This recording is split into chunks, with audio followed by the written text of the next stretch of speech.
Hello everyone, welcome to GK trailer. मैं Ankush, qualified Bihar sub inspector. दोस्तों, आज हम लोग का प्रश्न है कि बिहार पुलिस का एडमिट कार्ड कब जारी होना है, नंबर कैसे बढ़ेंगे मॉक टेस्ट में, या प्रैक्टिस सेट जो हम कर रहे हैं उसमें नंबर किस तरीके से बढ़ाया जाए, और एग्ज़ाम में भी नंबर कहाँ तक पहुँचा दिया जाए कि आपका स्कोर एक सेफ स्कोर माना जाए। फिर नेक्स्ट टॉपिक हम लोग का कि साइंस में 22 से 25 तक आसानी से कैसे पहुंचा जाए, ये प्रश्न हम लोग देखेंगे। थर्ड है कि आपका सेफ स्कोर कितना होना चाहिए। तो इस वीडियो में दोस्तों हम लोग इन तीन टॉपिक पर बात करेंगे कि एडमिट कार्ड कब आएगा, नंबर कितना होना चाहिए एक सेफ स्कोर के लिए, एक पता है ना कि आपको फिजिकल में जाने के लिए कितना सेफ स्कोर होना चाहिए, साइंस में अभी से भी 22 से 25 तक आसानी से कैसे पहुंचे, और आखिर में क्या है कि नंबर कैसे बढ़ेगा आपके मॉक टेस्ट में। तो आज हम लोग इन्हीं बिंदु पर चर्चा करेंगे। तो चलिए शुरू करते हैं वीडियो का। अगर आप लोग चैनल पे पहली बार आए हैं तो चैनल को सब्सक्राइब कीजिएगा, चूँकि मैं अभी से लेके कंटिन्यू टेस्ट तक आपके पेपर तक वीडियो मैं साइंस का डालते रहूँगा, और जो भी महत्वपूर्ण टॉपिक है जैसे फिजिकल आपका हो गया, फिजिकल के बारे में जानकारी दूंगा, और आपके ये पॉलिटी चाहे इकोनॉमिक्स चाहे हिस्ट्री जितने भी महत्वपूर्ण सब्जेक्ट है क्विक रिवीजन में करवाऊंगा, जिससे आपका नंबर जो एक सेफ स्कोर माना जाए वहां तक पहुंचाने की हमारी कोशिश रहेंगे। तो आप चैनल को सब्सक्राइब कर लीजिए दोस्तों, और बेल आइकन को प्रेस कर दीजिए। दोस्तों, अभी आपके मन में ये प्रश्न आ रहे होंगे कि एडमिट कार्ड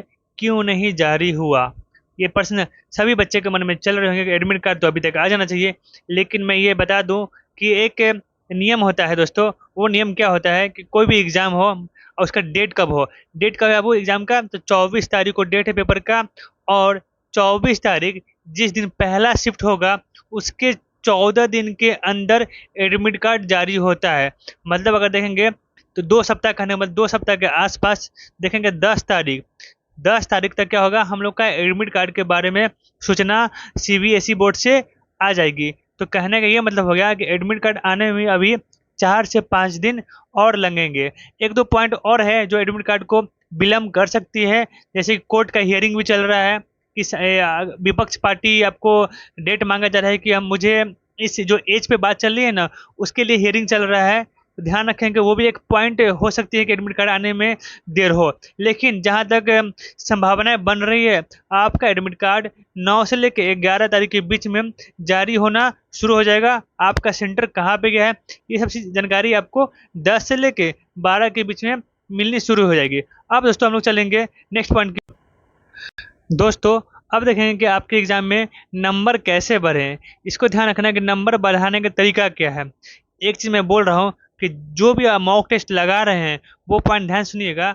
जो भी आप मॉक टेस्ट लगा रहे हैं तो आपका गलती किस एरिया में हो रहा है, कहने का मतलब कि इतिहास में गलती हो रहा है, कि भूगोल में गलती हो रहा है, कि पॉलिटी में गलती हो रहा है, कि साइंस में गलती हो रहा है। साइंस में देखना है कि फिजिक्स ज़्यादा गलती हो रहा है, कि केमिस्ट्री ज़्यादा गलती हो रहा है, कि बायोलॉजी ज़्यादा गलती हो रहा है। ये चीज़ आपको सिलेक्ट करना होगा। फिर क्या करना होगा, अब बायोलॉजी में मान लीजिए गलती हो रहा है ह्यूमन बॉडी से, तो पूरा आपका बायोलॉजी नहीं पढ़ना है, बस वो टॉपिक को आप पढ़िए, उसका रिवीजन कीजिए, भली भांति आपका नंबर बढ़ेगा। मान लीजिए आपका गलती हो गया किससे, केमिस्ट्री में पीरियोडिक टेबल से, तो पीरियोडिक टेबल ही पढ़ना है, ना कि पूरा केमिस्ट्री पढ़ना है। जितने भी मॉक टेस्ट लगाए हैं आपको मॉक टेस्ट में जाना है, हर सेक्शन को देखना है किस एरिया में गलती हुआ, उसको टिक आउट कीजिए, उसको पॉइंट करके कॉपी में लिख लीजिए, और डेली 5 से 6 टॉपिक ऐसे पढ़िए जो आप मॉक टेस्ट में गलती की हैं। क्योंकि आपका गलती क्यों हुआ है ये चीज़ आपको समझना जरूरी है। आप जानते हैं गलती कब होता है, जब आपका कॉन्सेप्ट उसमें नहीं होता है या कॉन्सेप्ट वीक होता है, तो वो कॉन्सेप्ट को क्लियर कीजिए और आपका नंबर भली भांति बढ़ेगा दोस्तों। अब आते हैं नेक्स्ट पॉइंट पे दोस्तों। हम लोग देखेंगे कि साइंस में 22 से 25 तक आसानी से कैसे पहुँचे। मैं बोल रहा हूँ, आपको आराम समझिएगा कि साइंस में 22 से 25 तक कैसे पहुँचा जाए।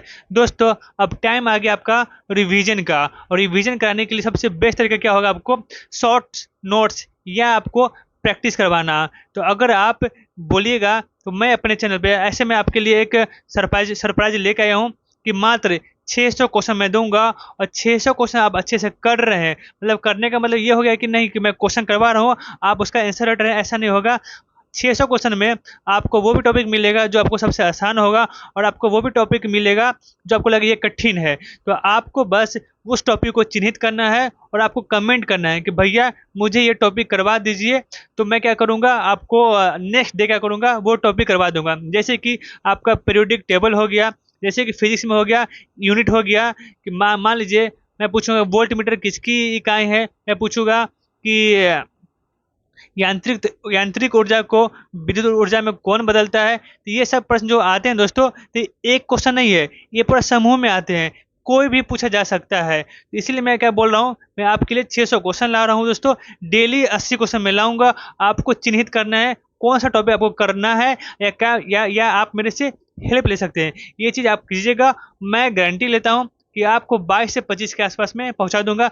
जस्ट 2 या 3 घंटे के बाद मैं एक वीडियो अपलोड करूंगा साइंस का, बस आपको देखना है और समझना है कितना आप ला रहे हैं नंबर। ये चीज़ कमेंट में कीजिएगा, और कौन सा सेक्शन आपका कमज़ोर है वो भी कमेंट कीजिएगा, क्योंकि मैं जब अगली वीडियो बनाऊँ तो वो चीज़ को विस्तृत से आपको आसानी से बता सकूँ। जैसे कि पीरियोडिक टेबल सबसे आसान टॉपिक है केमिस्ट्री में, 2 से 3 नंबर आपके पेपर में आएंगे। बिहार पुलिस में कोई केमिस्ट्री से कुछ आए ना आए, लेकिन पीरियोडिक टेबल से क्वेश्चन बन के आएंगे। तो वो टॉपिक को मैं चाहूँगा कि आप लोग के लिए ला दूँ। अगर आप लोग भी चाहते हैं कि आपको पढ़ना है पीरियोडिक टेबल आसानी से, जैसे कि पीरियोडिक टेबल में सब नहीं पढ़ना है, वही पढ़ना है जो पेपर में आते हैं, चिन्हित करके मैं रखा हुआ हूँ दोस्तों। जिस तरीके से मैं अपने टाइम पे पढ़ा, वही चीज़ मैं आपके सामने लाना चाहता हूँ। लास्ट टाइम में क्या पढ़ना चाहिए कि हर सब्जेक्ट से, वो सारी चीज़ को मैं चिन्हित कर रखा हूँ।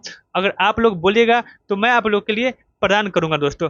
अब आते हैं दोस्तों हम लोग को कि कितना नंबर तक पहुंचना चाहिए, सेफ स्कोर कितना होना चाहिए। दोस्तों हम लोग देखेंगे कि सेफ स्कोर कितना, कहां तक नंबर पहुंचा दे कि दौर में पहुंच जाए। तो आपका नंबर कम से कम दोस्तों, कैटेगरी का बात नहीं करें, जनरल से जनरल का, तो 55 नंबर तो मिनिमम आना ही चाहिए।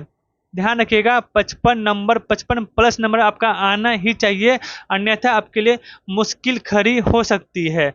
अगर ये डिपेंड करता है पेपर पे कि पेपर कैसा हो रहा है दोस्तों, पेपर आसान है कि पेपर मुश्किल है। अगर पेपर मुश्किल है तो 55 नंबर पे तो 100% बनेंगे, लेकिन अगर पेपर आसान रहा तो 55 नंबर से आपको ऊपर जाना होगा। मेरी कोशिश रहेगी दोस्तों कि मैं आप लोग को 55 प्लस नंबर लाने का, जिसमें साइंस भी होगा, जिसमें आपका पॉलिटी भी होगा, हर सेक्शन से मैं आपको आगे बढ़ाने की कोशिश करूंगा। तो ये आपका क्या है दोस्तों, इतना टॉपिक था, आप लोग को करना है। और डेली मैं आपके लिए 80 क्वेश्चन लाऊंगा साइंस का, स्पेशली साइंस का लाऊंगा। और नेक्स्ट डे जो भी टॉपिक आपको दिक्कत हो रही है वो कमेंट कीजिएगा, मैं उसके बारे में रूबरू करवाऊंगा।